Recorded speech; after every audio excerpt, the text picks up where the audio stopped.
नमस्कार, माझं नाव अक्षय नारायण पवार, राहणार मुरुम, तालुका फलटण, जिल्हा सातारा. मी पुण्यामध्ये माझा शिवन्य इव्हेंट प्लॅनर या नावाचा व्यवसाय आहे. तो व्यवसाय वाढवण्यासाठी मला पैशांची गरज होती.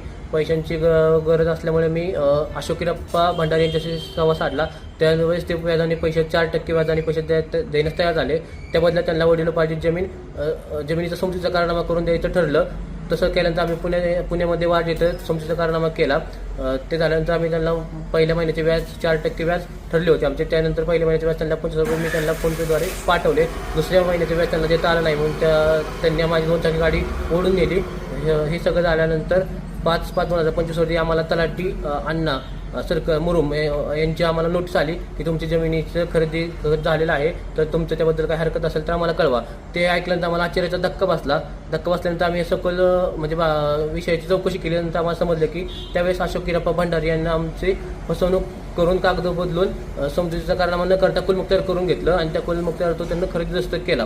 हे सगळं प्रकरण आमच्या लक्षात आल्यानंतर आम्ही फलटण ग्रामीण पोलीस स्टेशन या ठिकाणी गेलो गुन्हा नोंदवण्यासाठी. तर आमच्या तिथं गुन्हा नाही घेतला.